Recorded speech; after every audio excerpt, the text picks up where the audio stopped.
vous devez rester professionnel. C'est l'une des choses qui va faire la différence entre vous et d'autres entreprises. Même dans le vestimentaire, je crois que j'ai noté le vestimentaire, vous n'allez pas arriver en entreprise en moto, non.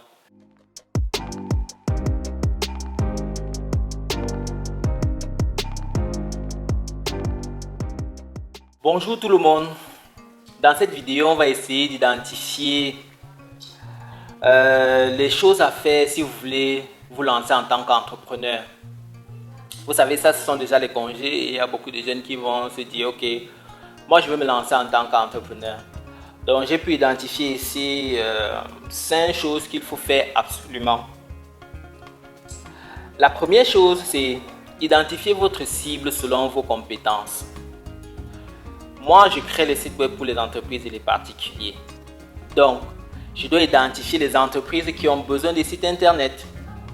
Et en 2013, plus exactement, j'avais identifié les associations comme des personnes, comme les entreprises qui avaient besoin de sites web. Et ça avait cartonné à l'époque.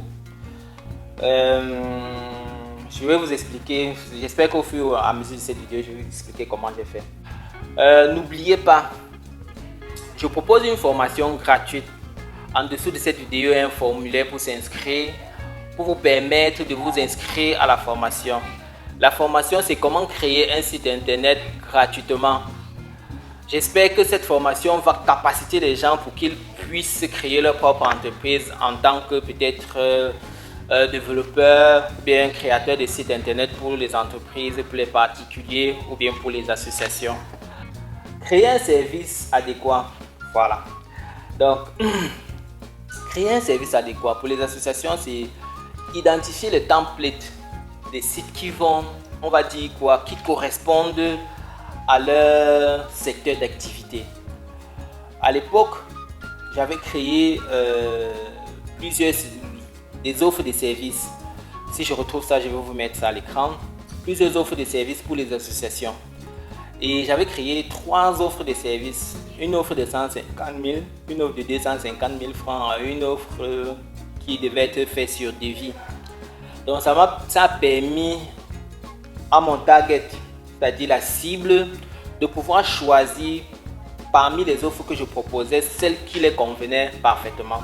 Vous savez, l'offre que vous faites pour une association n'est pas la même que vous faites pour une entreprise ou bien que vous faites pour, je sais pas, un site qui fait la vente. Lorsque vous avez identifié votre cible, c'est facile pour vous de faire une offre de service qui cadre parfaitement à votre cible. La troisième chose, c'est les canaux de communication. Ici, j'ai noté les mails, les appels et les dépôts des offres dans les entreprises. Déjà, au Cameroun, les mails ont des difficultés à marcher. Je ne sais pas pourquoi. Il est idéal, si vous avez le numéro WhatsApp de l'entreprise, de faire votre offre numérique et de l'envoyer par WhatsApp.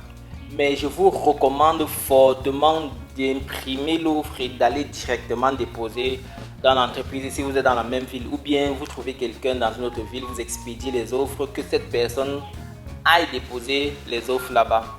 Je me rappelle à l'époque, moi j'avais utilisé les mails et les appels. Et les mails avaient aussi marché parce que j'avais trouvé dans le site d'un partenaire l'ensemble des organismes avec lesquels il travaillait. Du coup, c'était facile pour moi d'envoyer les mails. Et aujourd'hui, je pense que j'aurais eu plus d'impact si WhatsApp existait à l'époque. À l'époque, WhatsApp n'existait pas. Je parle de 2013, je ne me rappelle plus. Le quatrième conseil, c'est de rester professionnel.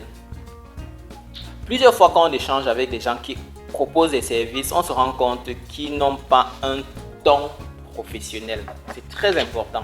Lorsque vous échangez avec une entreprise, ayez un ton professionnel. Même votre façon de parler doit être différente. Vous devez rester professionnel. C'est l'une des choses qui va faire la différence entre vous et d'autres entreprises. Même dans le vestimentaire, je crois que j'ai noté le vestimentaire, vous n'allez pas arriver en entreprise en moto, non. Prenez un taxi, prenez un dépôt. Si par exemple l'entreprise se trouve à Bonabéry, dans la zone industrielle, Vous n'allez pas arriver là et puis prendre une moto pour aller là-bas. Non, vous prenez un dépôt qui va entrer dans la zone industrielle et qui va vous déposer devant l'entreprise. Et si possible, vous demandez au taxi de vous attendre. Lorsque vous allez finir votre rendez-vous, vous allez rentrer ensemble. Moi, c'est très capital ce que je dis parce que une entreprise ne va pas vous confier ses millions, même si c'est 500 000 francs, si elle se rend compte que vous ne représentez pas ces 500 000 francs là. Je ne sais pas si on se comprend. Bref, faites attention à cet aspect là, c'est-à-dire que au niveau de rester professionnel dans les échanges, rester professionnel dans le vestimentaire et rester professionnel dans les moyens de déplacement que vous utilisez pour arriver en entreprise. Et en 5, ça c'est très important, identifiez vos sources de dépenses obligatoires. Les sources de dépenses obligatoires, on peut déjà les voir ici, c'est-à-dire que peut-être vous allez dépenser pour les publicités sur Facebook, peut-être vous allez dépenser sur le loyer, si vous gérez un loyer en entreprise, peut-être vous allez dépenser pour le déplacement. Bref, je sais qu'au niveau de la communication, ça bouffe énormément. Donc voilà les 5 conseils que moi je voulais vous donner. Si vous voulez vous lancer en tant qu'entrepreneur, donc on va faire le récapitulatif. Identifiez votre cible selon vos compétences. Créez un service adéquat par rapport à la cible.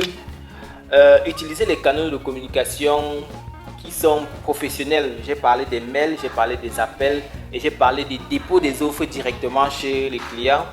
Restez professionnel dans votre façon d'échanger avec les clients, dans le vestimentaire et au niveau du déplacement. Ça paraît anodin, mais il faut faire très attention. Et enfin, identifiez vos sources de dépenses obligatoires. Ça va faire à ce que vous serez obligé de trouver un client au moins par mois pour pallier à vos dépenses obligatoires mensuelles. Ça fait que vous devez trouver des stratégies pour dire ok, comment je fais pour payer mes factures mensuelles. Il faut absolument que je trouve un client et ça va un peu vous motiver.